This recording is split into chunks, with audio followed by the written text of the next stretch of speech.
My name is Blake Jimeno, and the title of my poem is Nareau's Heart. I think it'd be easier to give my description of the inspiration and why I decided to write the poem beforehand, because it'd make understanding the poem a little bit easier. So I wrote my poem based off of week 2, which is the creation story of the Gilbert Islands. And it was basically, I've always liked creation stories. I thought they're interesting. The one that we're most familiar with in Western culture is the biblical ones. The one with Adam and Eve in the Garden of Eden, and God creating the world and then creating them, and the process of human history being made through that way. But there are a bunch of different ones, all different societies. Indigenous people have their versions of it, and so the Gilbert Islands has their version, which I wrote my poem based off of.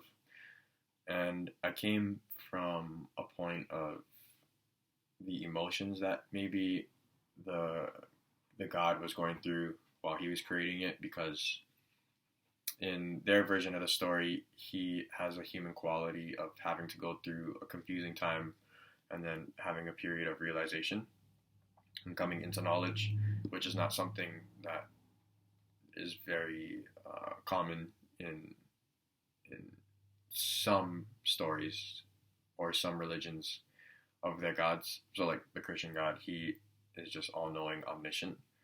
He never has to go through any process of being confused and then realizing things later on.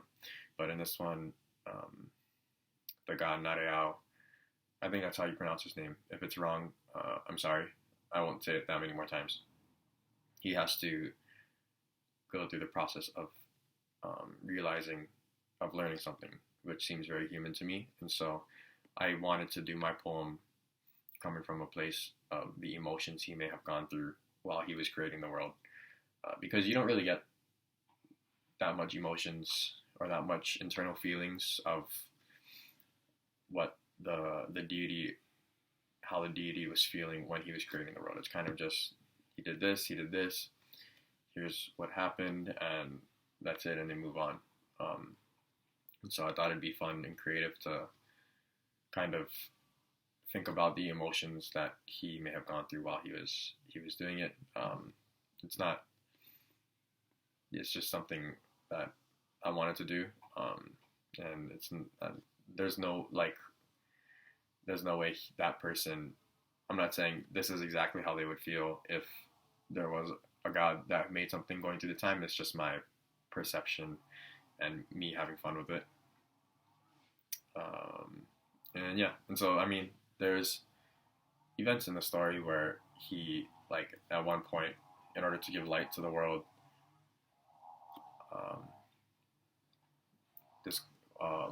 like a demigod wisdom has to kill his own father in order to give light to the world, and that's all they say. They don't. It's a very heavy moment happening, but they don't give any emotions behind it, and so I kind of played along those lines with writing my poem. And so yeah, I'll start reading it now. It's titled Nareau's Heart. Sorry about the weed whacker in the back. Yeah, hopefully it's not too loud. Okay, Nareau's Heart. Who was it in my dreams that kept calling out my name? One of these days I will find the purpose of this game. This land below has no other else but me. But no other else than me, why do I even dream? Wisdom finds its way to the place where I was all along, and together we move on to find defining right from wrong. Who was it in my dreams that kept calling out my name? One of these days the world will know the purpose that I gave, to what it means when sacrifice is needed in this life. Wisdom came to me and asked, how do I give them light? And in an instant there was born the complexions of the heart. Love, pain, sorrow, your father's death is where it starts. Me and wisdom sat adorned, looking on at what was made, the sun, the moon, the stars, the world that we had gave. Who was it in my dreams that kept calling out my name? It was myself finding purpose, to which you will do the same.